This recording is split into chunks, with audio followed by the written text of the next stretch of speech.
You want to maximize chest growth. You want to maximize the gains in your chest. There are techniques you can utilize in the gym to really make this happen. Today, we're going to rank the top 5 techniques you can do to maximize chest gains and growth. I'll start with 1. Fight the negative portion of chest exercise, especially presses, properly. A lot of people don't realize that the pecs bring the elbows together. They bring the upper arms together.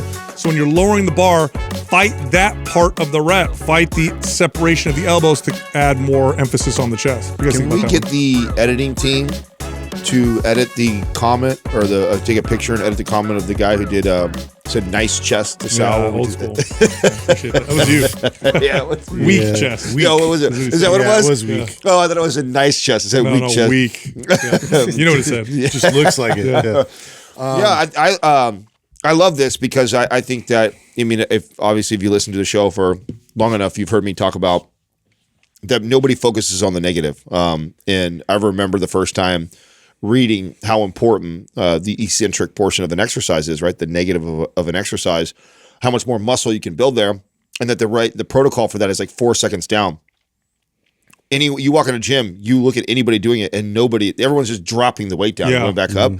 And so just controlling that movement or that portion of the exercise has tremendous value in building muscle. Yeah, when you look at a muscle contracting, it either contracts concentrically, it shortens, so that's like flexing your bicep. Eccentrically means it's contracting as it's lengthening, so that would be like opening my arm with resistance.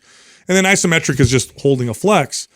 Well, when they study each contraction type, the negative portion of a rep sends the loudest muscle building signal. It causes the most damage as well. Damage for sure. But it also causes or sends the loudest growth signal. So a slow negative is important, but really emphasis here is on the technique. The chest, the pecs, among most things, is they do have a couple different things, but the main function of the pecs is called horizontal adduction of the humerus. So the humerus is the upper arm bone here.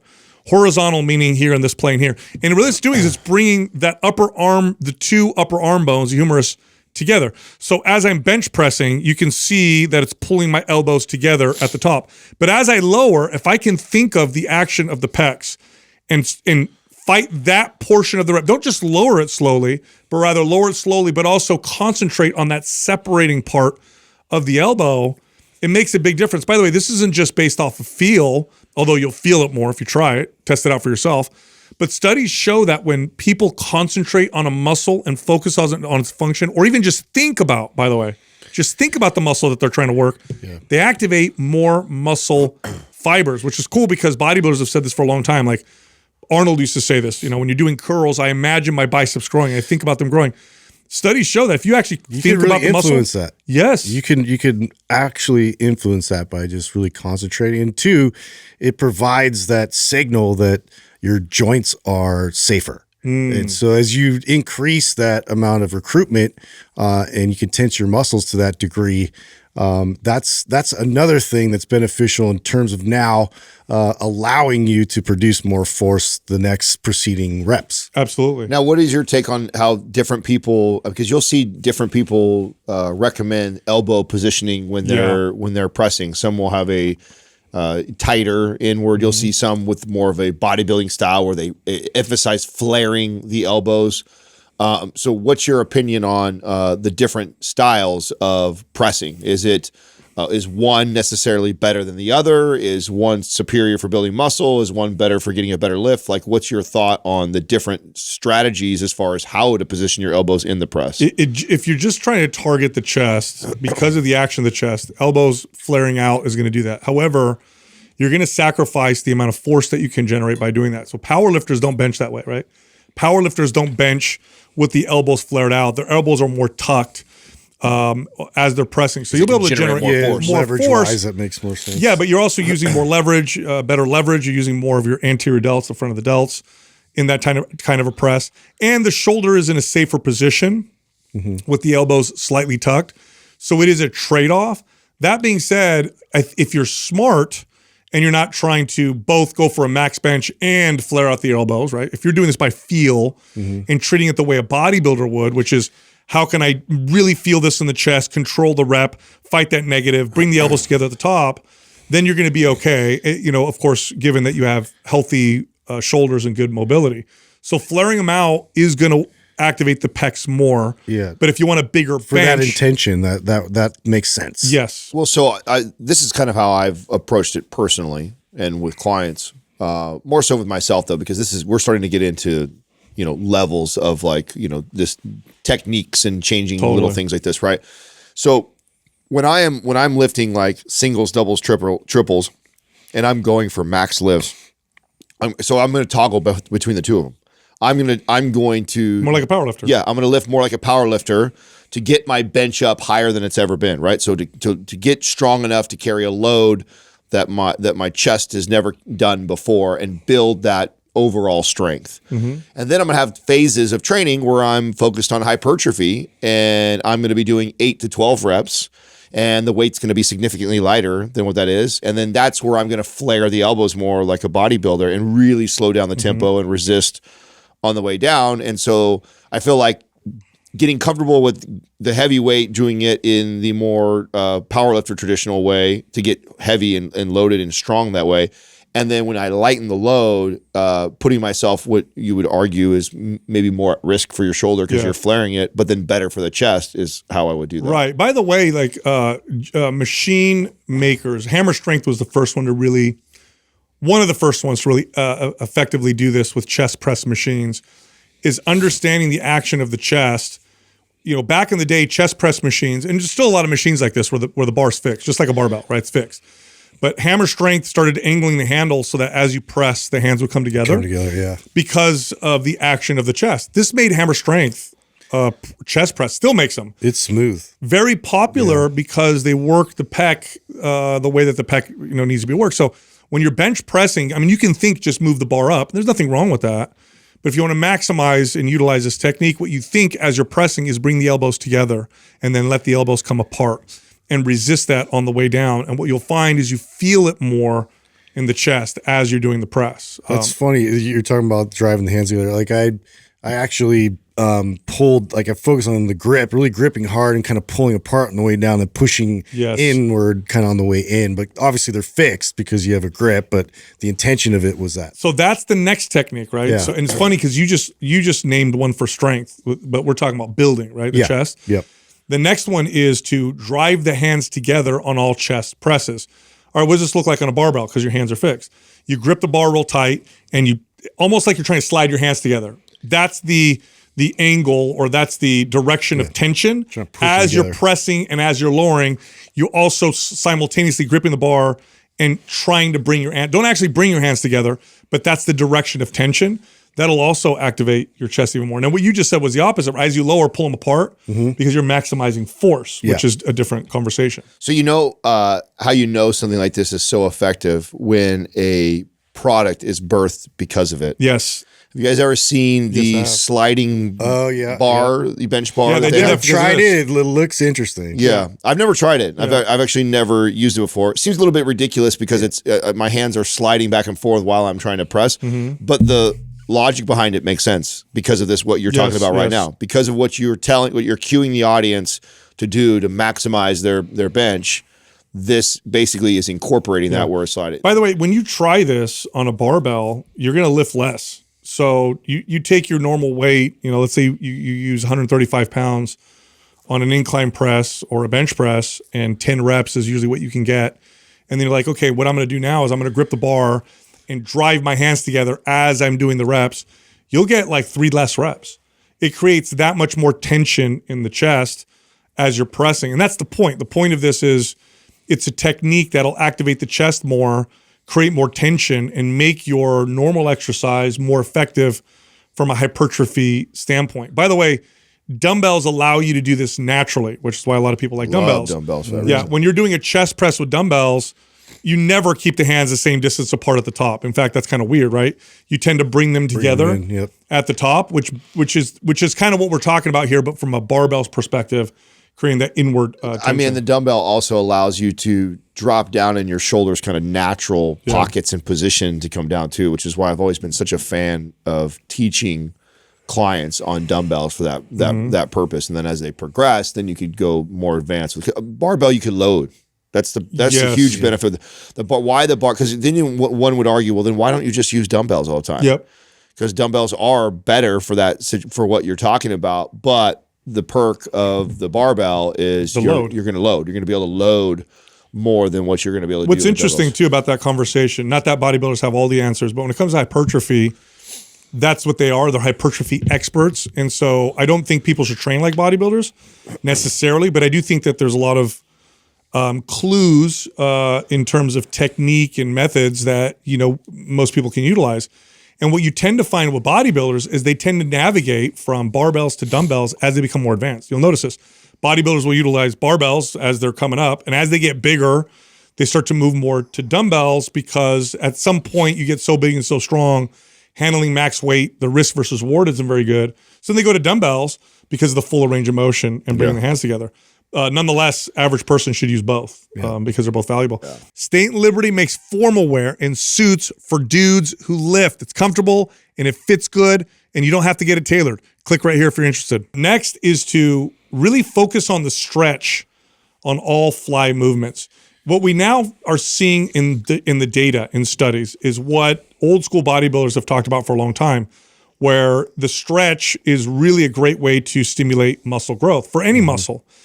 What we're finding in the data is resistance while a muscle in a stretch position produces the loudest muscle growth signal of all of the positions of the muscle. Far more than the squeeze or the mid-range, the stretch sends the loudest signal. Now, to be clear, all the ranges of motion through the chest send a muscle growth signal. But when you're doing a fly, where you can really emphasize the stretch, you're wasting the fly if you don't emphasize the stretch. Really play with that range of motion so long as you keep yourself safe, and that will make it so much more effective.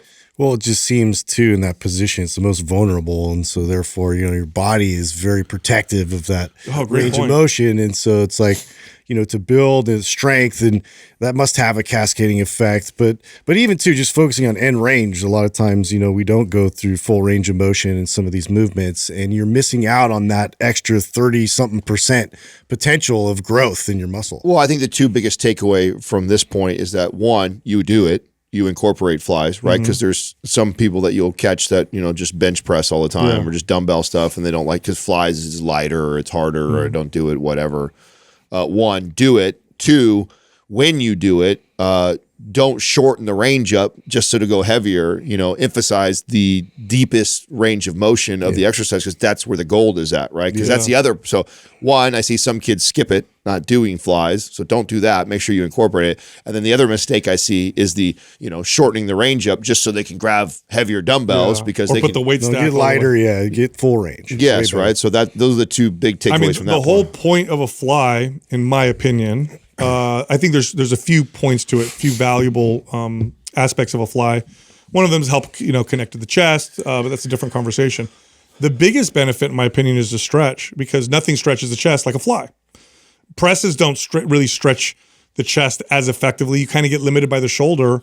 The angle is so much more effective in terms of stretch position or stretch on the pec with a fly. So if you're going to do flies and you don't challenge the stretch, it's like, why do the fly? You might as well stick to pressing. It doesn't make any sense. So go and get that stretch. And in my opinion, sit in the stretch for a good 2 or 3 seconds. Like when you're doing your dumbbell fly or your cable fly, whatever, get in that stretch, hold for 2 or 3 seconds, then come together.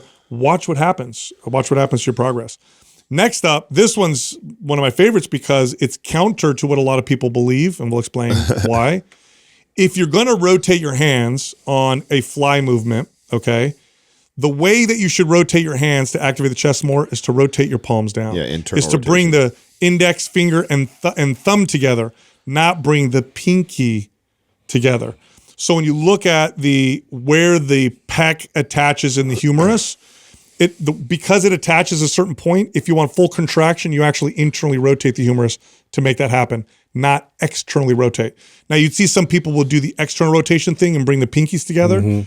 It's not giving you more of a chest squeeze. What you're doing is you're pushing your pecs with your triceps. That's what you're feeling at the top. giving I'm so yourself glad you said that cleavage. because some guys will be like, "Oh, I feel it more from that." No, Well, you're yeah, just what you squeezing your feel glutes is you feel your biceps are squeezing your tits together. That's what you feel. It's not you're not contracting better there, buddy. So I mean, I always know when someone's either an advanced lifter or they understand biomechanics when I see a young guy doing chest flies and he's internally rotating, because you rarely see that. You either see a fixed position, which is fine. Yeah, totally fine, or you see the pinkies together, especially on the dumbbells. You'd see guys doing that a lot, but every once in a while you might catch somebody do that. I'm like, oh, okay, he's either one advanced or and test this out. What you'll feel when you're doing this, like with cables, like do cables, and as you come together, bring the thumb and index finger. You'll feel more, especially across the upper chest activation of the pecs, because that's where you're getting more of those muscle fibers from that rotation. Now, it's a small technique, but again, we're talking about techniques that you can use in the gym to maximize growth. And if you're already doing flies, you're already doing cable exercise, even a machine, for example, a lot of machines, the pec deck machines will have the handles like this. Sometimes they'll give you the option to grab a top handle. Try that and see what happens when you face your palms down. It's actually a greater connection to the pecs. Lastly, when you're putting together your chest workout, the order that tends to develop the most balanced, well-developed chest goes like this. Go upper chest exercise, mid chest exercise. If you're going to do a lower chest exercise, here's where you put it, and then do your isolation. I think that order is great. I love this, and I love talking about it because I actually don't think it's popular. I think the most common order is to do something that's middle first, and then somebody goes to upper, or even upper being third. And I always loved starting with my incline bench. And I think this is just because most people have a much stronger flat bench, and so they don't want to go lighter on that. And they don't want to have to go lighter on that. But I've made the case on here many times that I think for overall chest development that the incline chest is already, the incline press is already superior. And if I want to get good at that, I want the most energy towards that. We've talked about this before. Like, you want to get good at an exercise, you put it at the front of your workout. This is actually probably a small tip that can make a big difference in a lot of listeners right now. Is just how many of you have ever ordered your chest in this order where you start with incline? Just go start with incline for a while, and I bet you see improvements just by doing that, because most people use most of their gas for flat bench so they can say they lifted more weight when you'll get more value out of it. I remember you telling us when we first met, you said there was a point in your lifting career, and I don't know if it's when you became pro or before you became a pro, where your goal was to get your incline as strong as your flat. And you saw huge changes. Huge. That was on my road to pro. So it was when competing, when I was already competing and on the road to getting my pro card. And that was just it was like a year-long goal of putting a lot of emphasis on that. And it was the most developed my chest had ever been. And they were neck and neck. I still had a little bit better. Which leverage-wise, biomechanically, you have it flat, you should be able to press it. Right? So I could still squeeze out a little bit, but it was close. I was able to move 315 on incline, and so I was probably doing 350, 375 on flat at that time. But close. I mean, very rarely do you see guys that close, and I was that close. So it made a huge difference. By the way, good exercises for this order would be like an incline barbell press, a flat barbell press, a dip. I love dips for lower chest, especially for that range of motion. Same for you. And then isolation would be either a flat fly or a cable fly, I think is great. I know some people like decline bench. I really don't like decline bench. If you compare it to dips, it just doesn't come close. It feels weird. It's just not as. It's effective. It's the least beneficial part of the dip. So what makes a dip so good, range of motion is because how deep you are, and that we just talked about the benefits of the muscle, growing the muscle from the stretch position. The dip gives you a very good deep stretch position on the chest, better than any other press does. So that's what makes it so great. It's like a press, but you're in that position on that dip bar. It actually makes it almost feel like a stretch from a fly. That's why it's so great. And you can load it, so you can put weight on it, so it's awesome. If you do a decline bench press, which a lot of young guys love to do, it's the worst part of the dip. It's the end. It's like you're not even getting. You're hitting at the bottom. It's funny you guys ordered it this way, because intuitively I did exactly that. I did like the incline bench, did a flat bench, and then I did like ring dips for really low. And so I'm getting the stretch, but I'm also getting that low position. Yeah. Yeah. And you missed that on a. I'm not a fan. I don't. Is there anybody that's a big fan of the decline bench? It's become less popular, thankfully, but back in the day, it was really popular. It was really popular because you could load it. Yeah. Most They're all stacked guys that together. could bench 2 plates could do 3 plates on decline, and so you love to be able to put way more weight than you could do on a flat bench on the decline. But as far as the benefit, it doesn't even come close. The decline machine presses are still popular because you can load the hell out of them. The ones where you're leaning back and you're doing this real short range of motion. Yeah. Not a fan. Dips, if you flare your elbows out and lean forward and get that stretch. So much more stretch. Oh, I mean, it's a great exercise for the chest. Of course, there's a way to do it for shoulders or for triceps, but it's a great one. But yeah, in this order, this is a really good order to give you nice, well-developed pecs. Okay, so you've gone through the 5 right now. Yeah, so if we had to rank them as like the number 1 tip, then 2, then 3 on here, how would you order these? Number 1 would have been the last one for me. I know. Upper, middle, lower, and say. isolation. I think that would be the most important one. I agree. Out of all of them. Next, I would say would be the stretch I on fly movements. Yeah. Third would be fight the negative, and fourth would be drive hands together, and then rotating the palms would be last. Shit, I was hoping we would argue. I know. We all the same. Yeah. I mean, to me, I just said it when we were talking that 2. I bet most people listening to this will get a huge benefit just by making incline bench their first thing, because it's just not common. It's not common, and it'll give you the biggest bang for your buck. So I definitely agree with that. And then the number 2 you said is the negative portion. The negative portion, which 100%. I think that was number 3. Also, no, I would put that also number 2. the argument I make on this podcast all the time is that nobody does a slow negatives. Slow negative. Huge Concentrate on gains. resisting it. Like so that's easy 1 and 2. The other ones are probably we can I like debate. the stretch for 3. I do too. Focusing on the stretch.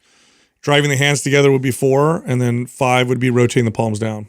That's you guys agree? Yeah, I can't. I wanted to have beef with you about it, but I don't. I think that's. I thought at first you put the negative. Well, to be honest with you, later, look, here's the deal. When we all agree, that's because it's most true, right? When we debate, we've tried all these. Yeah, there's a lot of nuance, but I think with these ones, it's pretty clear what the biggest impact is going to be. Well, it's also we can't help but think of our experience. And you've also ordered them, which you are thinking of like 100 people you've trained that want to build a chest.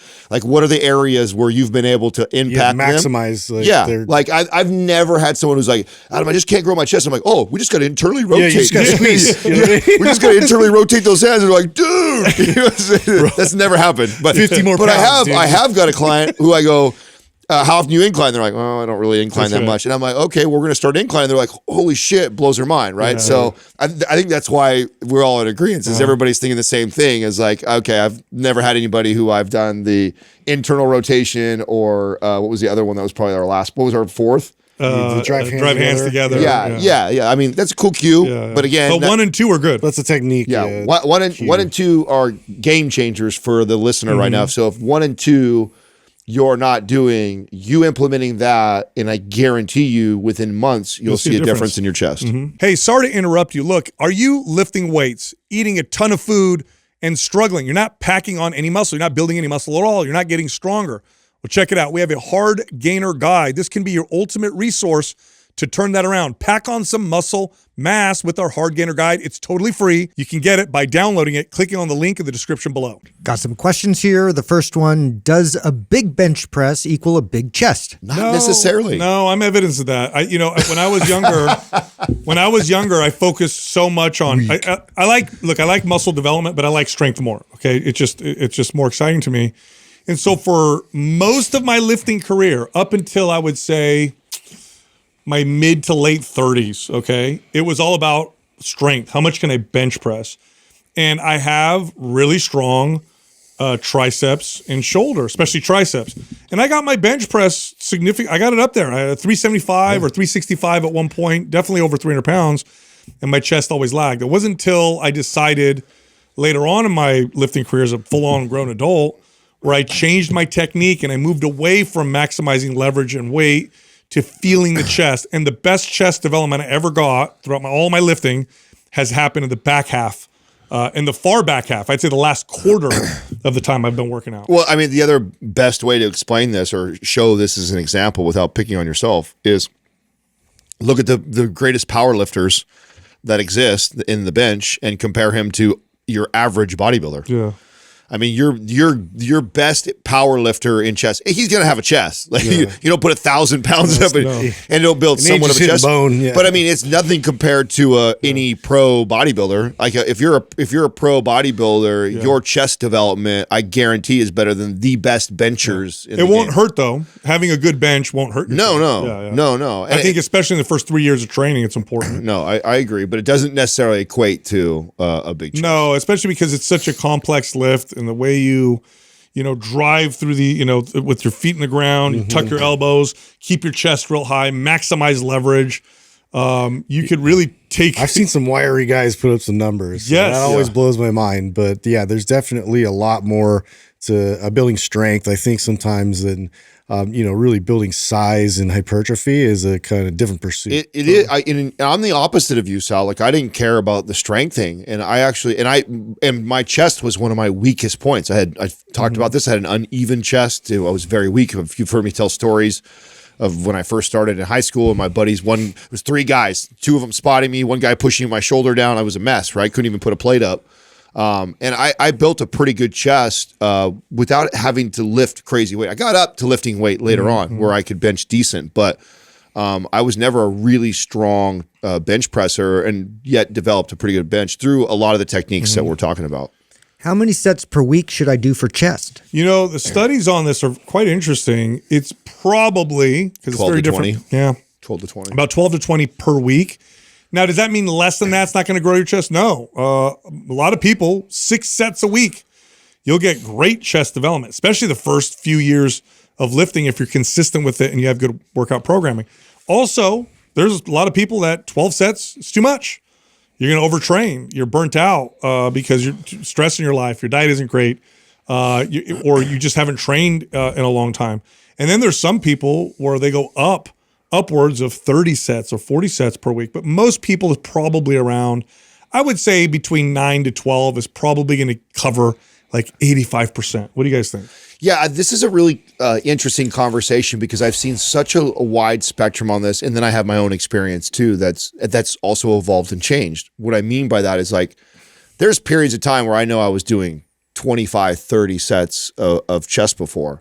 And my volume of chest workouts right now is hardly anything. Now, what's cool is that once you've built a really solid base of a chest and strength, the amount to keep that, like, so for me to maintain it, you could go way down. Oh, way down, way down. Remember what it took to build it? Yeah. Building is a different story. Yeah, it felt like it took so much to build it, and so you tend to go through so there's like, that's what I meant by there's this wide range. It's like it felt like I needed to do so much volume when I was younger. We need all that context to really answer that question, I would think. So yeah, in terms of like where they're currently at. Where are you at in your career right now? Yeah.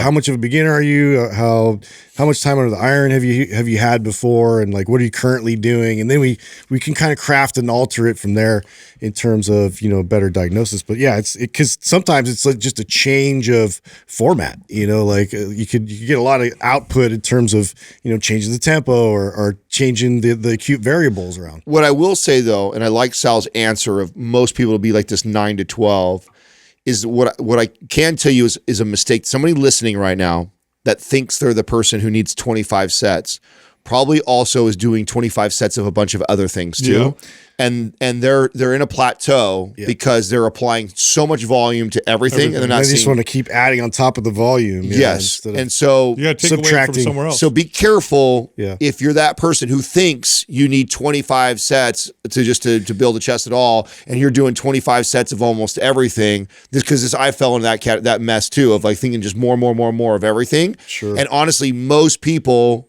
your first probably 5 years of lifting, 9 to 12, maybe 15, is going to build one hell of a chest, especially if you break those sets up, right? I think 15 done over 3 days is far better than 15 in one workout for this situation too. So I would want to know more information to be sure, but just be careful because I think a lot of time there's other variables that make people think they need a certain amount when they don't really. And I would need say it. the average person right now who's kind of getting started, otherwise healthy, for the next 3 years, if you just did 6 to 9 sets per week, 3 sets twice a week or 3 sets 3 days a week for your chest, you could you would progress pretty consistently for at least a couple years without having to add any more. Don't get caught in the trap of, ooh, this is working, more is going to work better. That almost always isn't the case. Sometimes it is, but almost especially always Sal. Okay, if you know that all the research points to the best way to progressively overload is volume over time, right? As far as building muscle, you naturally do that just because you're stronger. Yeah, just because you're stronger. So if you're just doing 6 to 9, like you're saying, and I'm getting stronger, Volume's going up. Volume's already organically going up. I don't need to add another set on top of that. I'm going to ride that wave as long as I can until as that 6 to 9 sets makes a plateau and I'm no longer anymore, and I've peaked strength, say, for months. Okay, now maybe I'll add a set or two, and then you keep doing that. Don't rush right away to keep adding sets like probably a lot of kids do. Should women worry about chest training? Yeah, what's interesting about this is I used to get women would tell me this all the time, like, well, I don't want to work out my chest. I don't care about developing my chest. First off, there's function there. It's a muscle. It's important for the health of the shoulder girdle. It's important for overall, just health. But, developing your pecs, you're not going to get these massive, like women in period, end of story, unless you're like a pro bodybuilder with very rare genetics and on steroids, you're not going to get these massive pec muscles. But if you do train your chest, what you'll find is it'll give you, it'll lift the breast a little bit. Yeah. And it'll actually make you look better. Yeah. I've never had a woman I've train chest and say, I don't like the way it looks.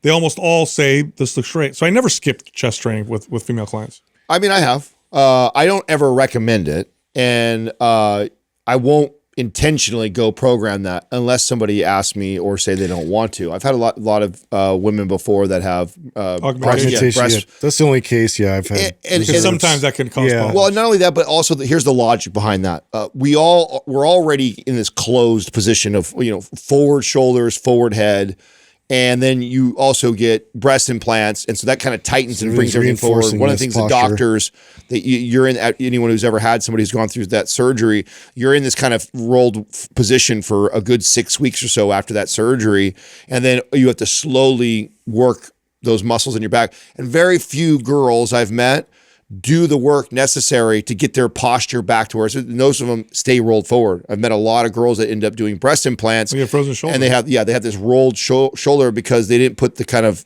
and it should be physical therapy. They don't really prescribe it, but they should go through. Well, what's happening there isn't what a lot of them say. So it's not that you're tightening the chest and causing your shoulders to roll forward. An exercised muscle properly through full range of motion will actually give you more range of motion. So it's not going to tighten.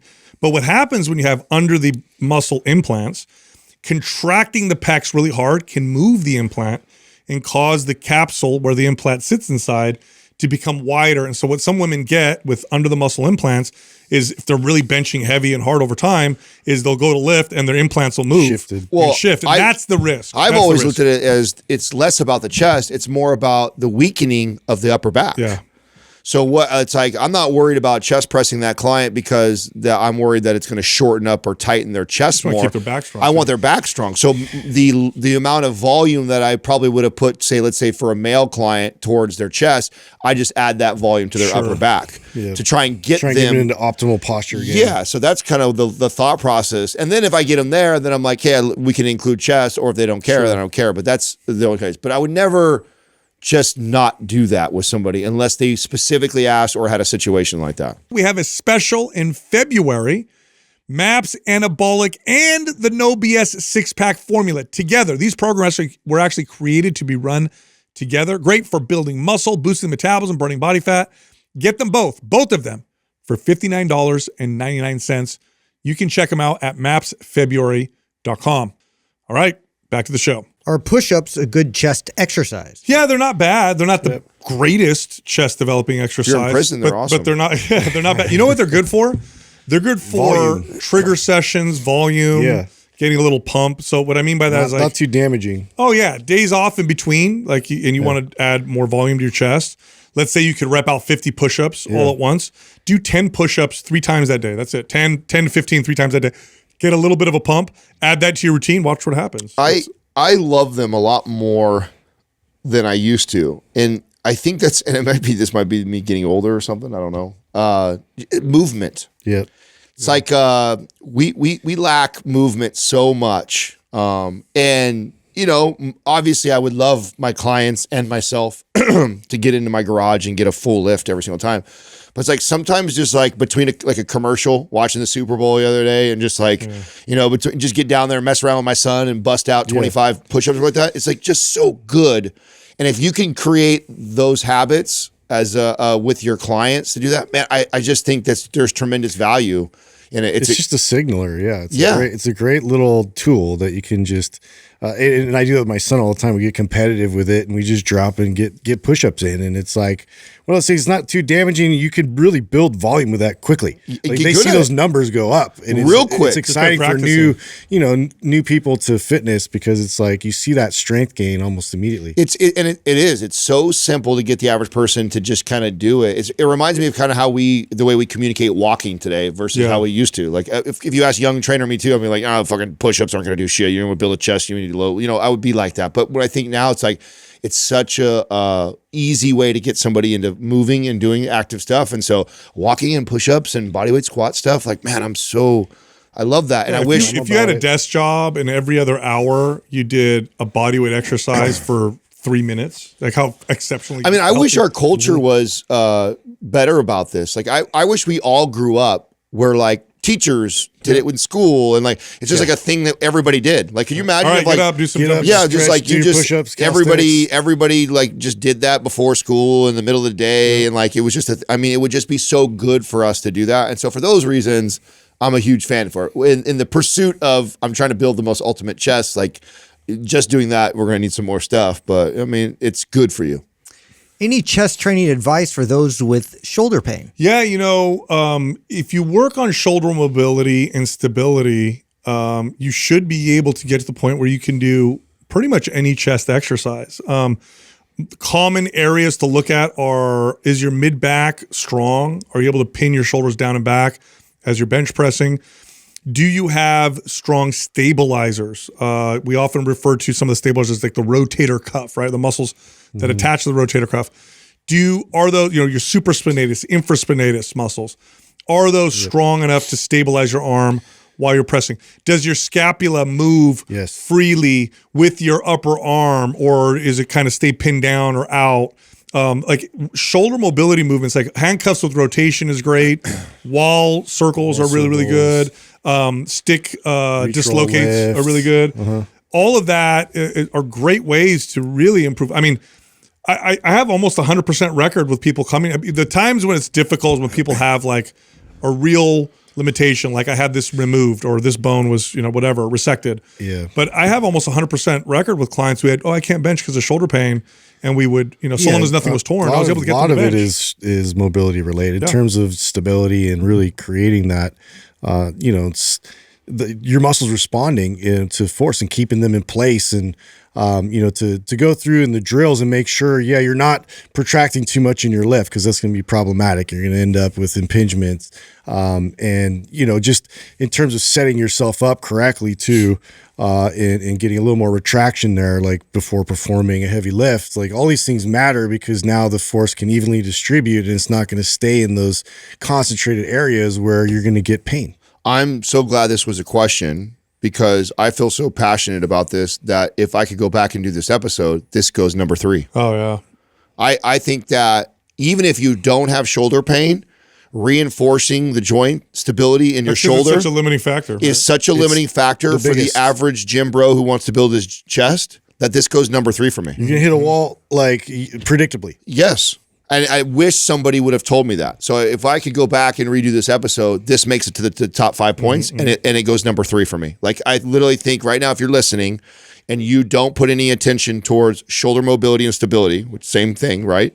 If you don't put any emphasis there, you start incorporating that, watch your bench go up 10, 15 pounds. Yeah. That by itself. So I think that this is that important. Even at shoulder pain, you have to. I mean, that's like a no-brainer.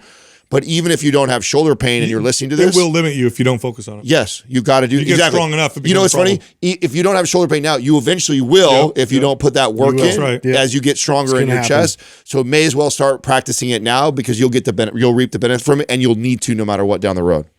Can you please compare dumbbells versus barbells versus machines for chest? Yeah, so barbells are great for a lot of load.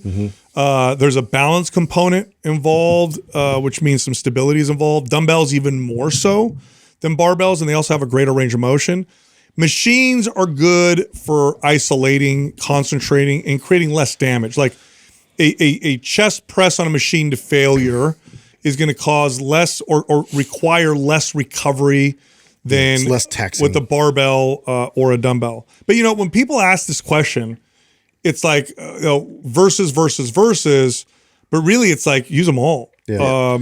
Most lifters are probably better off. 80% of their workouts are going to be free weights, 20% machines. This can change depending on the lifter, but they're all good. There's no reason why you have to pick just one. I mean, I think barbells and dumbbells should be the cornerstone of your chest workouts, and then machines. A great, like I think you broke it down good with the 20%. 20% is machines, and the way I always liked incorporating machines was based off of so we talked a little bit about ideally how you broke your chest up, right, in the 9 to 12 sets over 3 days, right. The way I use machines is, let's say I went a little too hard on Monday and Wednesday on my chest.